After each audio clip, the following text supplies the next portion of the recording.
Imagine waking up one day and realizing that the people closest to you, the ones you trust the most, might be the very ones holding you back. Not because they hate you, not because they plan to betray you, but because they benefit from you staying where you are. That's the uncomfortable truth Machiavelli would force you to confront before you ever called someone loyal. He believed loyalty was not a virtue, it was a transaction. And unless you know how to test it, you'll confuse comfort for commitment and company for allegiance. So here's the brutal question. If you suddenly lost everything, your status, your influence, your ability to offer them something, who would still stand beside you? That's where Machiavelli's three-step loyalty audit begins. The first step isn't about watching how they treat you when things go wrong. It's about what they do when everything goes right for you. When you succeed, do they genuinely celebrate? Or do you notice the subtle flicker of envy behind their smile? Machiavelli warned that envy is the seed of betrayal. Most people think jealousy shows up in insults or distance, but in reality, it hides behind forced praise. You'll hear it in compliments that come with invisible blades. You're doing amazing, but don't burn out. You deserve it. Though luck plays a big role, right? It's the soft poison of disguised resentment. The envious friend wants you to win, but never too much, because your success reminds them of their stagnation. Machiavelli's insight here was ruthless, but precise. Loyalty cannot coexist with envy. If someone needs you to stay smaller for them to feel equal, they are not loyal, they are just temporarily comfortable. The second part of this test digs into silence. Not the kind that happens when people are busy, but the kind that arrives when your name isn't in the room. You'll never know who truly respects you by what they say to your face. You'll know it by what they say when you're not there to defend yourself. Machiavelli believed every circle hides at least one weak tongue, a person who trades loyalty for validation. They're the ones who never start the gossip, but never stop it either. They keep neutral, which in Machiavelli's mind is the most dangerous stance of all. Because neutrality in loyalty is a quiet betrayal, it allows others to attack you while pretending to stay uninvolved. So how do you audit this? Subtly. Feed information that doesn't harm you, but sounds valuable. Something mildly personal, slightly controversial, or unfinished. Then wait. If it circles back to you through another source, you found your leak. Machiavelli would call this a loyalty trap, a tool princes use to reveal disguised traitors without confrontation. In modern terms, it's a filter.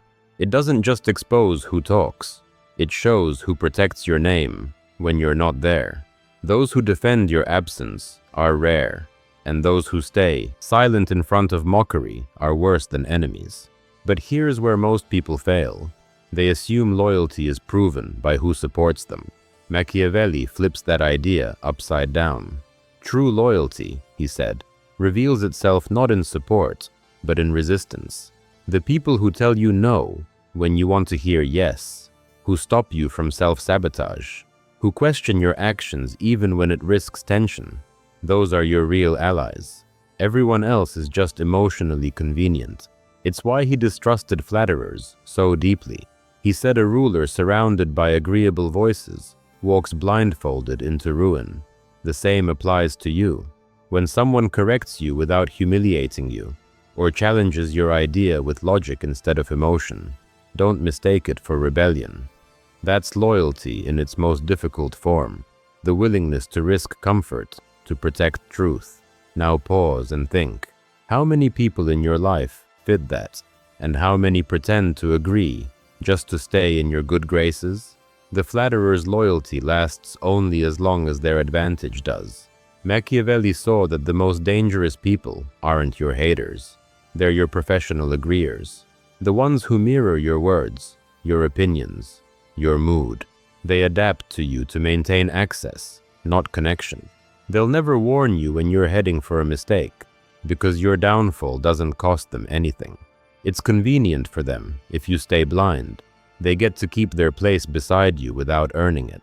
That's why Machiavelli's third step in the loyalty audit is perhaps the hardest. removing emotional debt from the equation. When you've known someone for years, shared struggles, or helped them in dark times, your brain confuses history with loyalty. You assume that because someone was loyal then, they must still be loyal now. But loyalty expires when the motive changes. That's why Machiavelli insisted that rulers, and individuals alike, must reevaluate every relationship through a single lens: usefulness, not sentiment.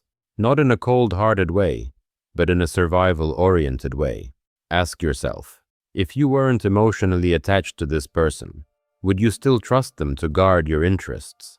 If the answer is no, then your loyalty is emotional, not strategic. And emotional loyalty is dangerous because it blinds you. You forgive patterns you should punish. You explain away red flags as, "That's just how they are."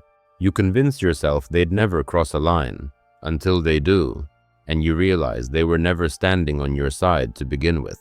Machiavelli saw this over and over in political courts, kings falling not to enemies, but to friends they couldn't emotionally detach from. The lesson is clear. Affection without boundaries leads to manipulation. To audit your inner circle effectively, you must detach sentiment long enough to see who truly deserves access. One of Machiavelli's most cunning techniques for this was what we'd now call controlled distance. When you subtly pull back from someone, observe how they react. The loyal grow curious, the insecure grow anxious, and the disloyal grow bitter. Distance is the stress test of relationships. It reveals dependency, resentment, and respect all at once. Some will grow closer because they value the bond. Others will reveal their true motives through passive aggression or gossip. This is why Machiavelli advised leaders never to be too familiar.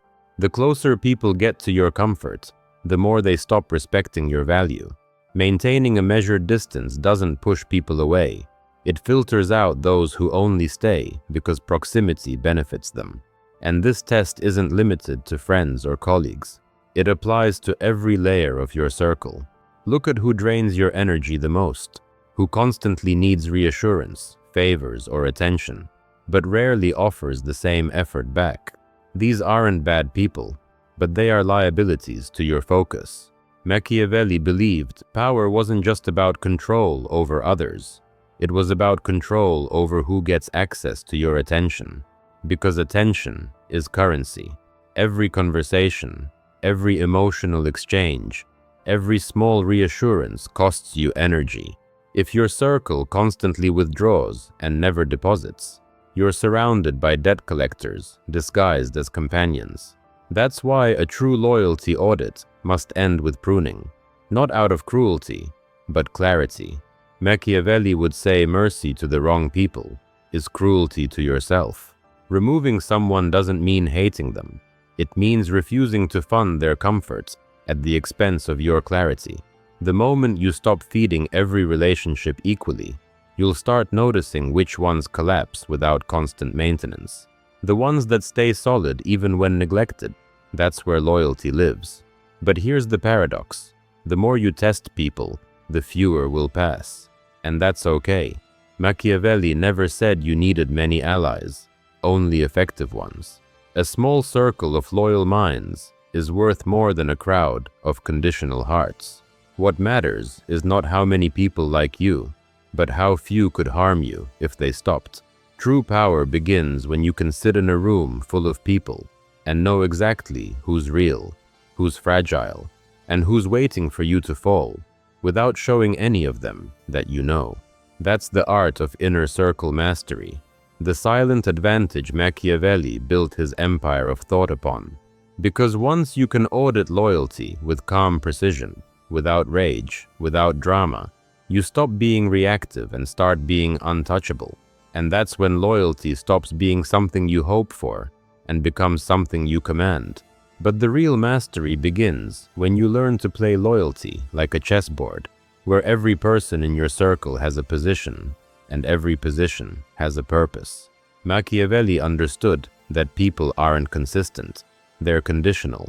Their behavior shifts with incentives, fears, and changing circumstances. That's why he didn't just trust loyalty, he engineered it. He knew that loyalty sustained by emotion will eventually fade, but loyalty built through aligned interest can last indefinitely. So once you've identified who's loyal and who's not, the next move is to structure your circle in a way that even disloyal people have a reason to stay useful. Here's how it works. Never give anyone power without accountability. The most dangerous person in your life isn't your loudest critic. It's the one who feels irreplaceable. Machiavelli would tell you that dependence corrupts both sides. If someone depends entirely on you, they'll grow resentful. If you depend entirely on them, you'll grow blind. Balance is what sustains loyalty. If they help you, make sure they also need you in some way, emotionally, socially, or strategically. It's not manipulation, it's mutual insurance. In a world where loyalty shifts like the wind, structure is the anchor. Machiavelli also believed that true loyalty thrives under uncertainty. When someone is too secure in their position, they start testing limits. But when they know they could lose their privilege if they betray you, they become careful with their choices. The trick isn't fear, it's awareness. Subtle unpredictability keeps loyalty sharp. Don't be fully transparent with everyone about your next move. When people can't predict you, they respect you more. Predictability invites exploitation. Mystery invites caution. And it's in that caution where loyalty takes root, not from devotion, but from calculation. This might sound cold, but here's the truth. Loyalty built on pure trust is a myth. People stay loyal to what benefits them, protects them, or fulfills their needs. If your relationship doesn't provide any of those, their loyalty will fade, no matter how long you've known them. That's why Machiavelli taught rulers to reward loyalty publicly and punish betrayal privately. Public rewards make others aspire to the same loyalty. Private consequences prevent chaos. It's not about cruelty, it's about creating an ecosystem where integrity is rewarded without needing emotional dependence. Now, think of your own circle. You probably have people who were once deeply loyal, but now their energy feels different, slightly detached, maybe even transactional. Don't ignore that feeling. It's a sign that the equation has changed. Maybe you've stopped needing them the way you once did, or they've found new alliances that feed their ego more. Machiavelli would tell you, don't chase their loyalty. Recalibrate their role. Not everyone who fades is a traitor. Some are simply done serving the purpose they were meant to. Loyalty, after all, is rarely permanent. It's functional. And when the function ends, so does the bond. That's why your inner circle should never be static. It should evolve with your growth. The people who fit your past may not fit your next chapter. Machiavelli observed that power shifts faster than loyalty can adapt. Those who fail to update their alliances stay surrounded by people who no longer align with their ambitions. That's why you must audit not once, but continuously. Every season of your life demands a new filter. The ones who resist your evolution are the ones who were only loyal to your old identity. To make this practical, Machiavelli's method can be summarized as a rhythm: observe, test, adjust. Observation means paying attention to emotional microsignals, tone, timing, enthusiasm, consistency. It's not paranoia, it's precision. Then comes testing, creating controlled situations that expose true motives. Distance, delayed responses, small acts of vulnerability or authority. Every reaction reveals intention. And finally, adjustment, either rewarding alignment or quietly reducing access. No confrontation, no drama, just quiet rebalancing. Loyalty, when managed like this, becomes self-sustaining. But what happens when you discover that almost no one passes the test? That's where most people panic. Machiavelli wouldn't. He'd tell you that isolation is temporary clarity. When you realize how few people are genuinely loyal, you finally start operating from truth, not illusion. And from that truth, new alliances form naturally, Because when you stop tolerating false loyalty, authentic ones start finding you. It's like cleaning fogged glass. At first it feels empty, then suddenly you see with sharpness you never had before. And this sharpness changes how you communicate. When you stop needing validation, people's masks start slipping. You'll notice how some shrink when you set boundaries. They were never loyal to you, only to your availability. Others will respect it. That's real loyalty. Because loyalty isn't proven when things go bad. It's proven when you stop giving people what they take for granted. When access requires integrity, disloyalty becomes too expensive to maintain. Machiavelli would also warn you never to announce your tests. Never tell someone you're watching or re-evaluating them. The moment they know they're being tested, they perform. The whole point is subtlety. Loyalty is most authentic when it doesn't know it's being measured. And that's why the truly powerful operate quietly. They don't accuse, they observe. They don't react, they remember. Every betrayal becomes data, not drama. Every act of loyalty becomes leverage, not emotion. This quiet awareness transforms your presence. People can sense it when you see through them. You don't need to threaten. You don't need to expose. You simply adjust access. When you stop over-explaining yourself, your energy begins to command truth. And that's where Machiavelli's philosophy becomes psychological armor. You don't become paranoid. You become peaceful. Because you no longer rely on promises. You rely on patterns. And patterns never lie. If someone is truly loyal, you'll never have to wonder twice. They'll show up without needing attention, protect you without seeking recognition, and stand beside you even when you're silent. Their loyalty will feel light, not heavy, effortless, not performative. That's the kind of loyalty Machiavelli respected, the rare kind rooted in self-respect, not dependency. So audit your circle, but also audit yourself. Are you loyal to people who've already shown you they wouldn't do the same? Are you funding relationships that only survive on your effort? The truth is, disloyal people don't destroy you. You do, by refusing to accept what they've already shown you. Machiavelli's final test isn't about them, it's about you. Whether you're willing to let go of comfort to protect clarity, whether you can trade affection for accuracy, whether you can walk away from familiar faces to walk toward real ones. Because once you do, something shifts. You stop needing loyalty to be proven. You start attracting it by who you've become. The kind of presence that no one dares betray. The kind that doesn't chase loyalty, but commands it, because it's built on unshakable discernment. And that, in the end, is the highest form of Machiavellian mastery. Not manipulating others to stay loyal, but mastering yourself so deeply that only the loyal remain.